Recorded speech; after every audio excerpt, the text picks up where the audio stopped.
On Tech News Today, now you can buy a countertop beer brewing system for less than the cost of an iPhone. We'll tell you how.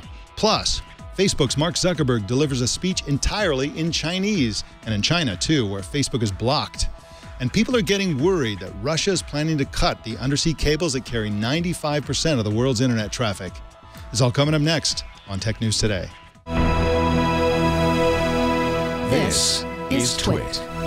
Bandwidth for Tech News Today is provided by CacheFly at CacheFly.com.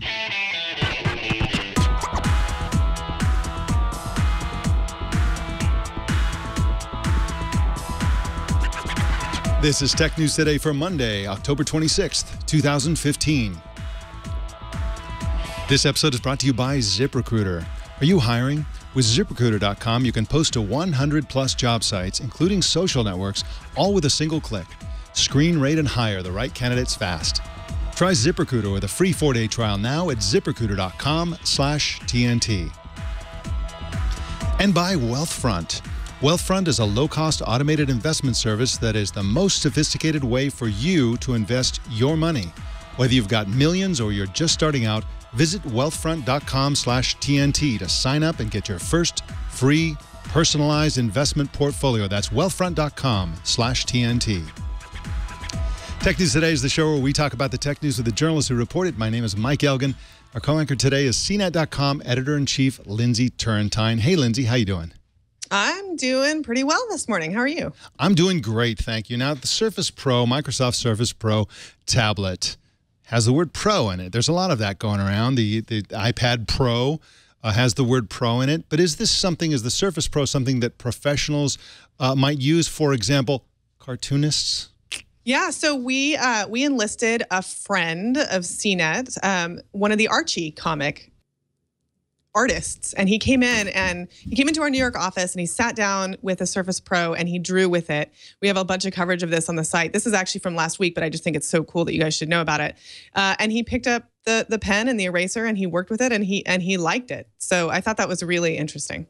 I was a huge fan of Archie and Veronica, but then the web came along and I stopped doing the internet that way. So, you know, actually my kids are still obsessed with Archie and Veronica. Really? Yeah, the kids, they love it. Everybody loves the Jughead. All right, well, let's jump into the regular news. Bloomberg published an exclusive this morning that says Google is using artificial intelligence to process difficult searches on Google Search. The AI system is called RankBrain. You've heard of PageRank. This is RankBrain. It works by creating vectors of some kind out of massive quantities of written language, which are then accessed to produce an educated guess when search doesn't understand a query. Some 15% of daily queries are now processed through RankBrain, according to the article. Lindsey, this is kind of a mind blower. 15% of the Google searches are processed through a new AI system, and I don't understand how this works at all. I read the article several times. It is an exclusive, so this is all the information we have.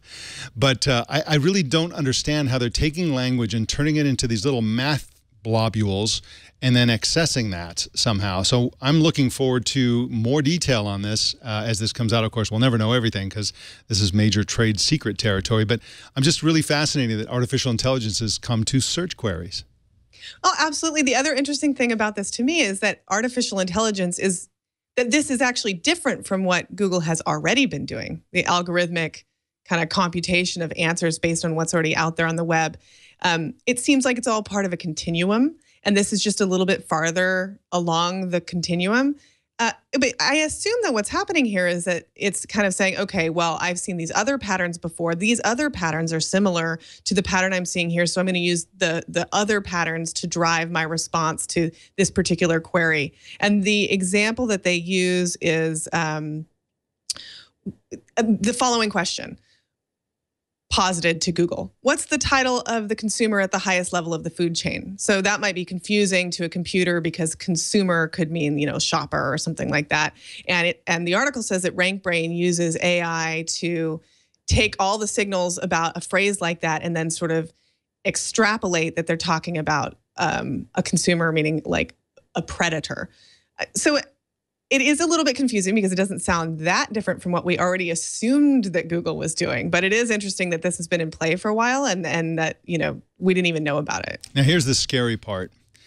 Yes, of course. This new system is able to tease out the meaning of queries better than PageRank or whatever algorithms are at play normally for a Google search. But here's the scary part.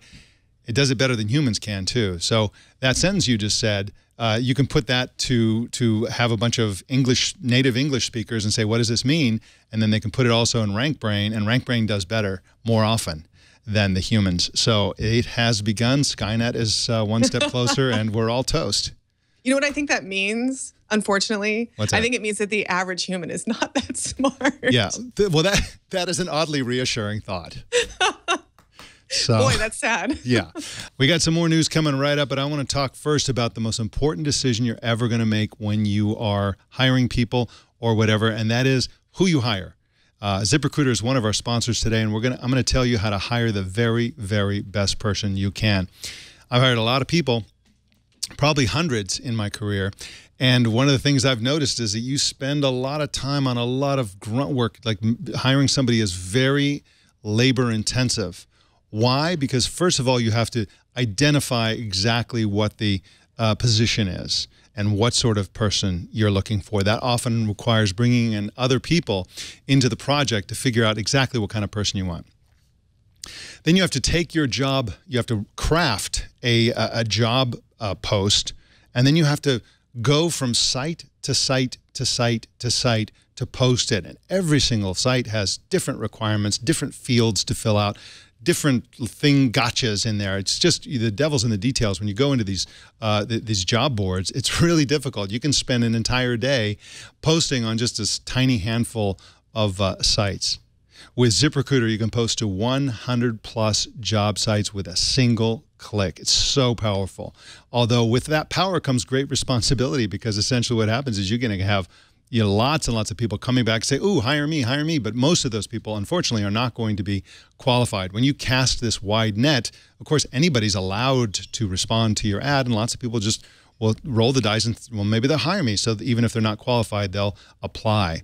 And ZipRecruiter will let you set up the responses, essentially a filter that says, okay, if people do not have this specific quality, I don't want to see their response. If they don't have that specific quality, I don't want to see it.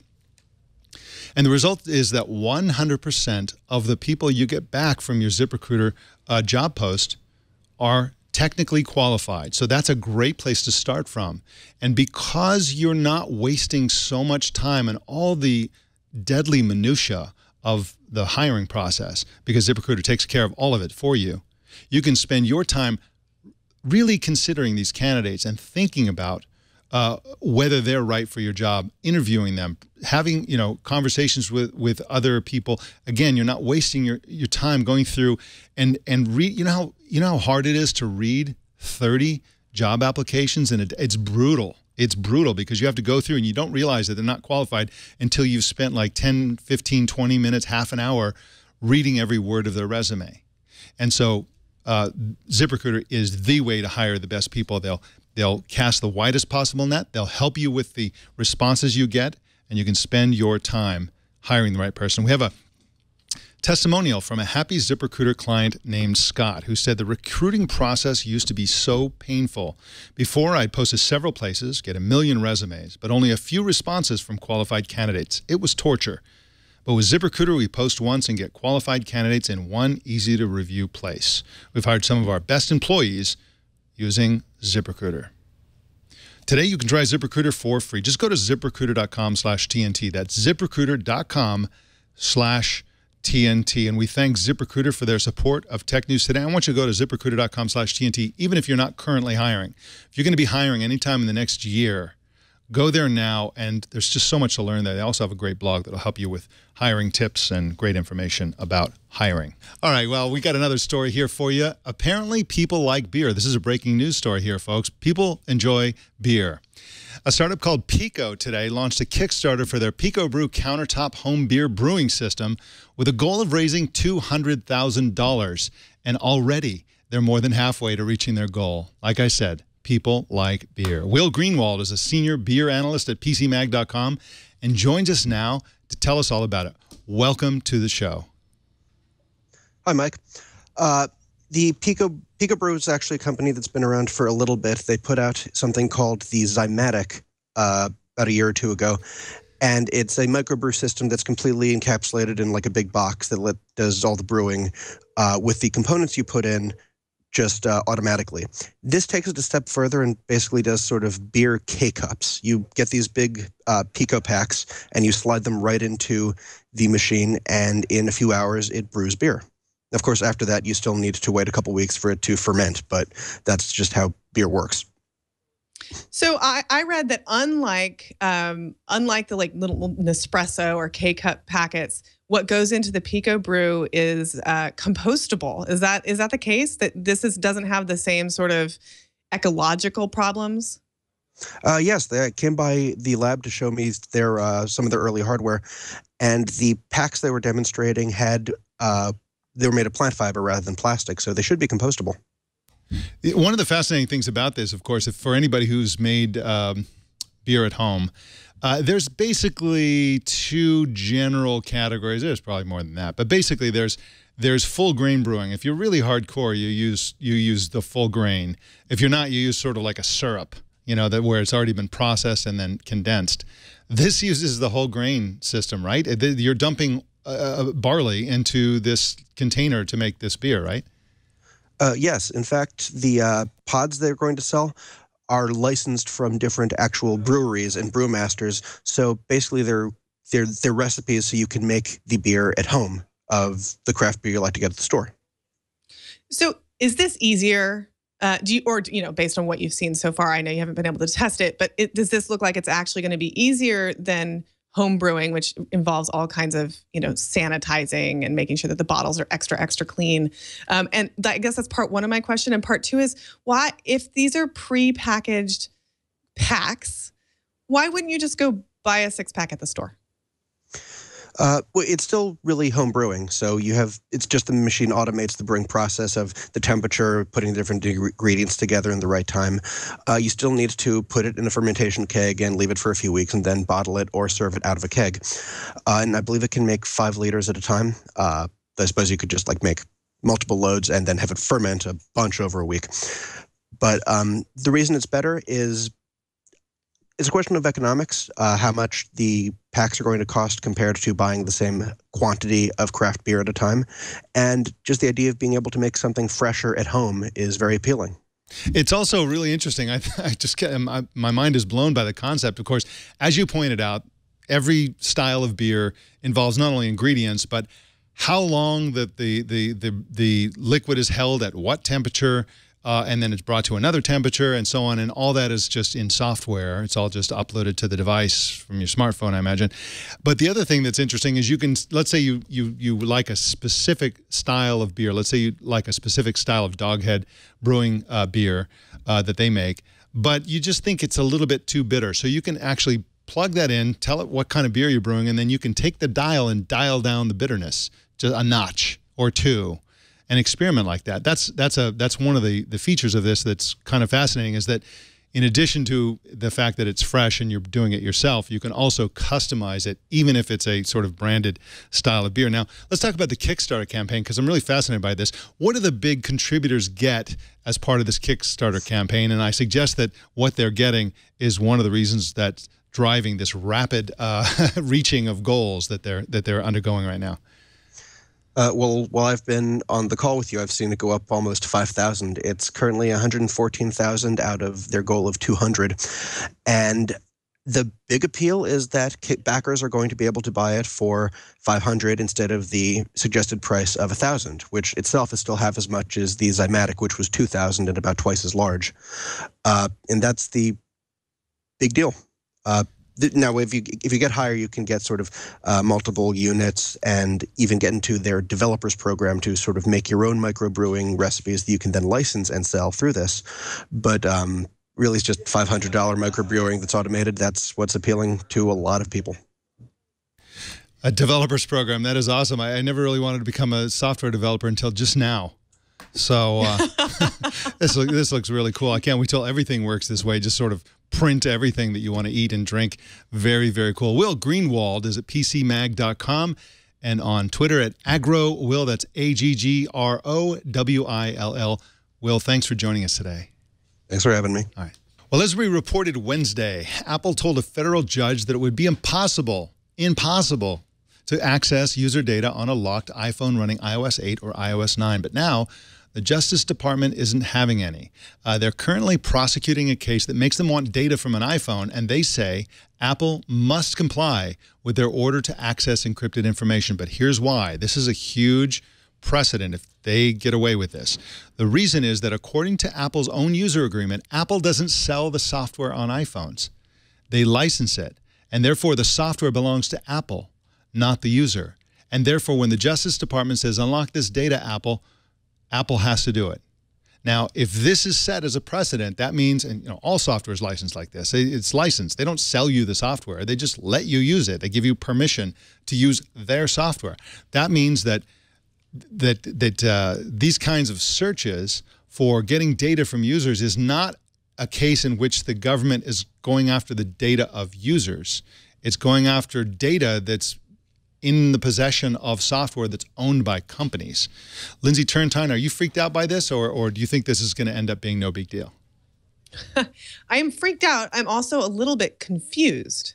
I mean, I understand the licensing part of this and that the software itself is licensed, and that kind of makes some logical sense. But what doesn't make sense to me is the concept that the data generated by the user through the use of that license would still also belong to Apple, right? That to me, that data is separate from the software that handles the data. And so I just get a little bit confused by this whole thing. And then I'm also curious about Apple's claim that it is impossible to access user data.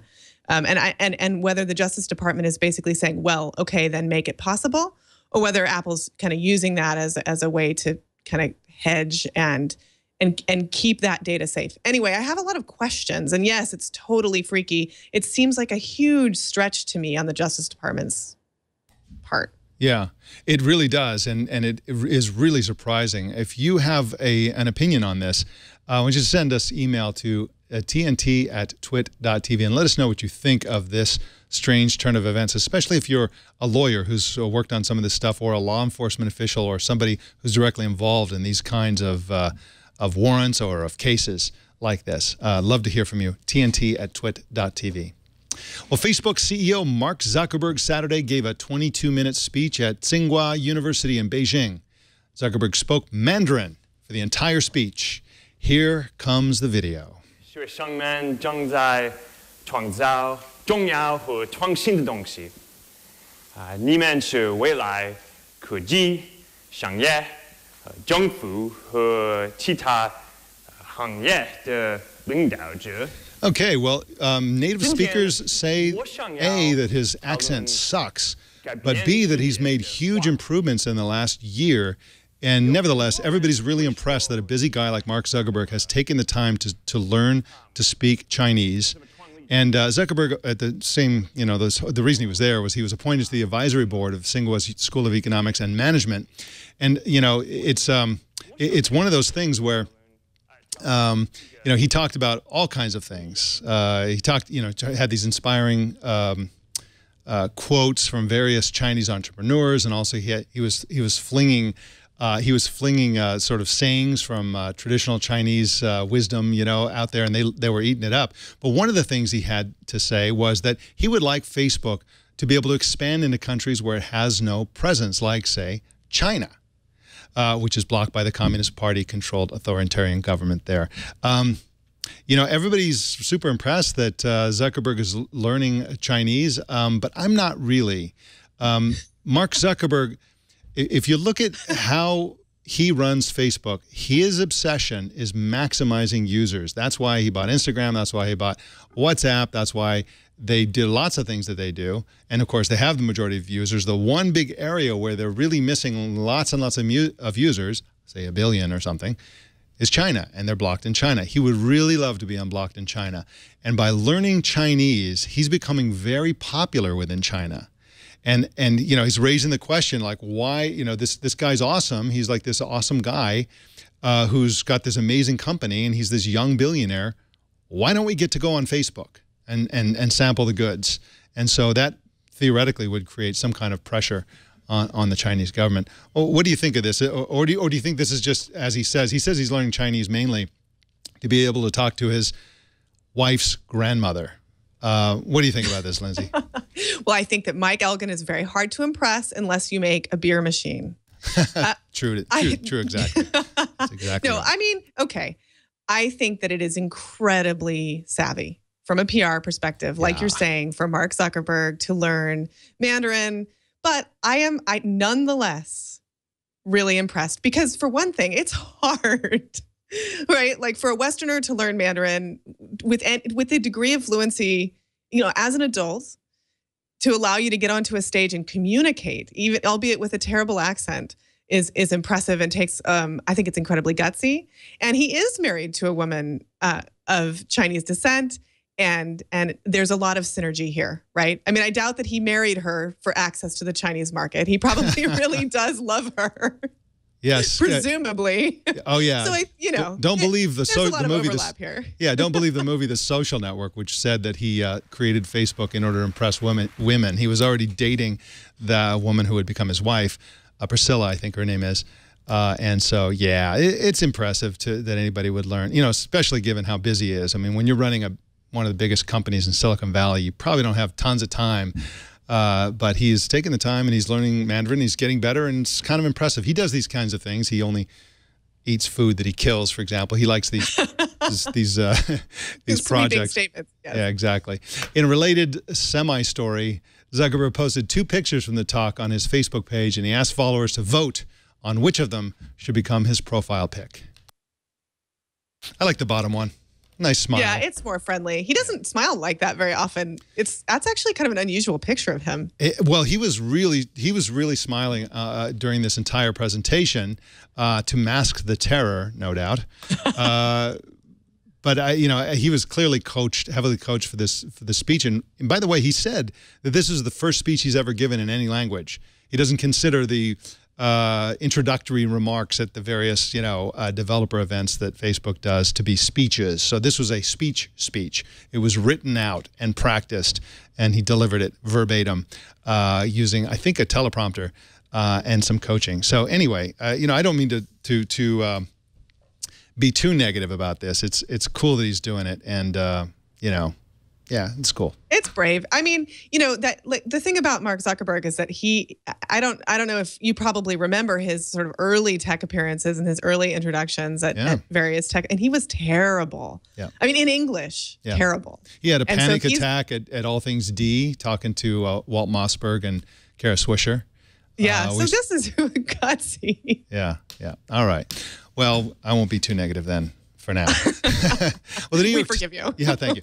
The New York Times is reporting that Russian submarines and spy ships are spending a lot of time near the undersea cables that carry almost all global internet communications. Some intelligence officials in the U.S. government believe Russia is planning to cut the cables during times of future conflict, which would cripple economies dependent on the internet. How much of the traffic do these cables carry, Lindsey? 95%. Oh my gosh. Do you remember this is going to be aggravatingly vague, but this happened before that one of these cables got cut by accident. Yeah. Or at least presumably by accident. It does happen from time to time. Yeah. Yeah. And it was incredibly crippling even in that sort of accidental scenario. So we've seen it happen before. We know that it can be incredibly damaging. It can be. And usually what damages it is an anchor or something like that, which means that it's in very shallow water, which means that it's relatively easy to repair. According to this article, what Russia is doing is they're spending time at the points of access that are most difficult to reach, incredibly deep water, where very few countries have the technology to even get that deep, let alone go down there and repair the cables. And so this is a big concern. Russia's using its advanced submarine and underwater drone technologies to figure out, okay, where do we snip if we want to shut everything down? And how do we do it quickly and make it so that it takes a long time for them to repair this? This is the fear. Now, of course, countries often accuse other countries of doing things that they themselves are planning. And that's because it's on their mind. And the U.S. has, for a couple of decades during the Cold War, the United States had exclusive technology where they could go down in a submarine and clamp onto underwater telephone lines and listen to the telephone conversations. And this is a big area of espionage during the Cold War, and really impressive technology for the time. We're talking 60s and 70s and 80s.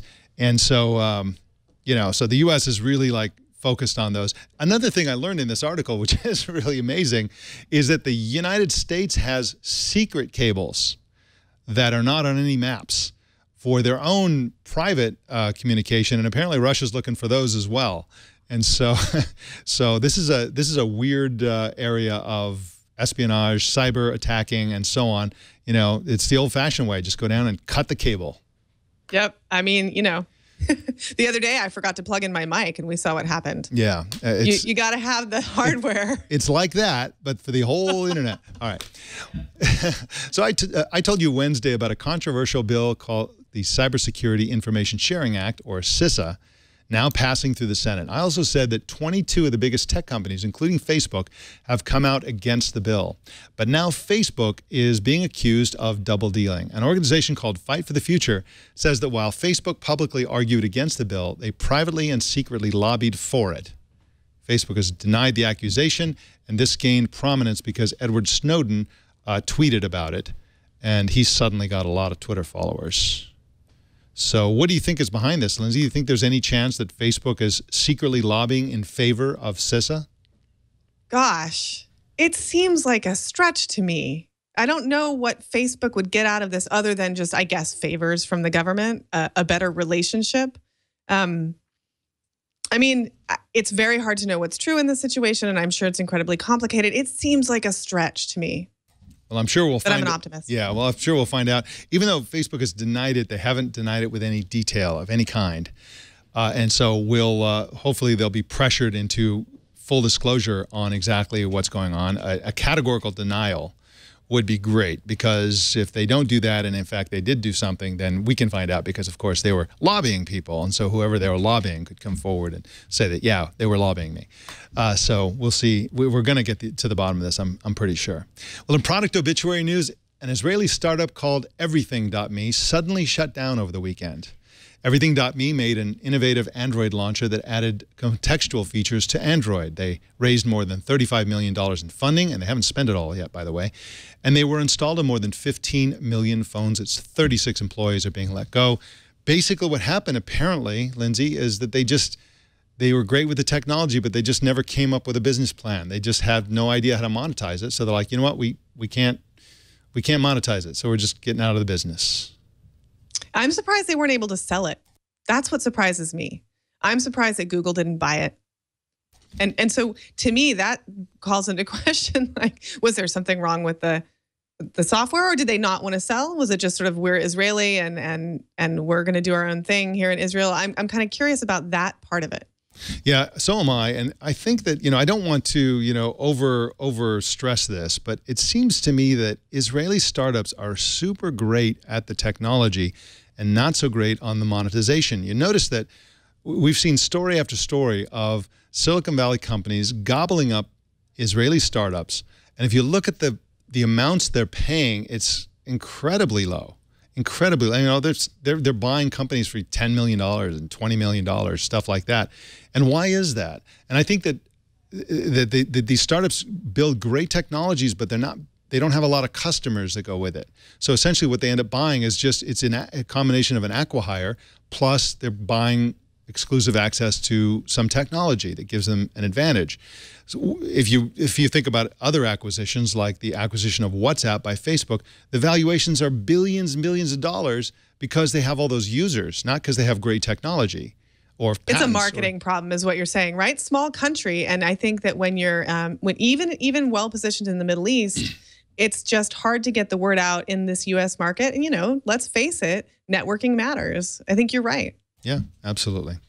Well, we got some more news coming right up. But first, let's talk about Wealthfront, one of our sponsors today. Wealthfront is the most sophisticated way to invest money. You don't want to go out there and act like it's Las Vegas and invest in companies and try to you want the long-term sophisticated way to invest is through something like Wealthfront. One of the reasons for that, by the way, is that you're not going to be nickeled and dimed to death on fees and other charges. you know, if you've got like a traditional advisors will charge enormous fees, and Wealthfront makes it super easy for anyone to access long-term investment management. And you can get started for a minimum of $500. And if you sign up for an account at wealthfront.com/TNT, it takes just a few minutes. It goes right to work, and what it does is it monitors your portfolios around the clock, and it takes action as soon as an opportunity arises. So it sits there and lurks in there 24 hours a day. It never sleeps. And when there's a big advantageous move to make with your money, it will make that move. And whether you're investing for retirement or some other long-term goal, Wealthfront automatically rebalances your portfolio and reinvests your dividend. It does all this commission-free. Again, part of the investment benefit here is great investment, long-term investment, and the other part of it is it does that without, you know, taking money unnecessarily from you in the form of fees. With Wealthfront, you pay 0.25% a year. That's 25 basis points, 0 commissions, and no hidden fees. That's one of the things I love about it. It's so straightforward. You're not going to go in there and later find out, oh no, they're going to be charging all this stuff. Even my bank does that. It's so annoying. With Wealthfront, that's not going to happen. And so, just as an example, it'll cost you about $5 a month to invest a $30,000 account. I mean, it's unbelievable. And there are, again, no additional charges for any of Wealthfront's services. And they've grown over 20 times in the past 2 years. This is a rocket ship of a company because their service is so awesome. Visit wealthfront.com/TNT to sign up and get your free personalized investment portfolio. You'll see the customized allocation they recommend for your profile. And just for Twit viewers and listeners, if you sign up to invest, Wealthfront will manage your first $15,000 entirely free of charge for a year? No. For 5 years? No. For life. For life. $15,000 entirely free of charge for life. Claim your offer today at wealthfront.com/TNT. We thank them for their support of Tech News Today.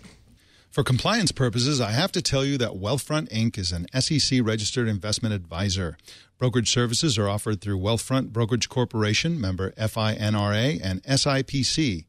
This is not a solicitation to buy or sell securities. Investing in securities involves risks, and there is a possibility of losing money. Past performance is no guarantee of future results. Please visit wealthfront.com to read their full disclosure. Our TNT fan of the day is Tom Borvin in South Africa, who posted this boomerang on Instagram.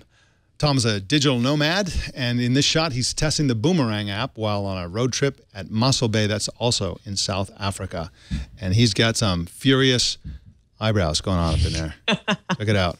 I love it. Loving those boomerangs. Show us how you watch or listen to TNT. Just record a boomerang or take a picture of yourself or your setup and post it on Instagram, Google+, Twitter, or Facebook.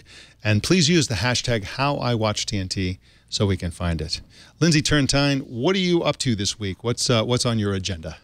We're watching the Apple TV launch Spectrum. You know, it's available for order today. And so we're expecting more on Apple TV and what you can do with it over the course of the week. Keeping an eye on that. You're going to be watching TV. You're going to be watching TV all week. Is that what you're saying? Well, you know, we're going to be thinking about TV all week. Thinking about TV. Okay. Yeah. All right. Wonderful. Well, thank you so much, Lindsey. We will see you next week. And by the way, you want to follow Lindsey on Twitter at @Turrentine. Lindsey, thanks again. We'll see you next week. Bye-bye. All right. Bye-bye. Let us know what's on your mind. Send email to tnt@twit.tv or call 260-TNT-SHOW. That's 260-868-7469. You can subscribe to Tech News Today on your favorite podcast app, or you can choose some other way to subscribe at twit.tv/TNT. You can also watch us live every weekday at 10 a.m. Pacific, 1700 UTC at twit.tv/live. And you can follow us on Twitter at Tech News Today TV. You can follow me personally on Google Plus at Mike Elgan. And don't miss our other news show, Tech News Tonight, at 4 p.m. Pacific every single weeknight. And that, ladies and gentlemen, is the Tech News Today. This show is produced by Jason Cleanthus and edited by Anthony Nielsen. My name is Mike Elgan. Thanks for tuning in. See you tomorrow.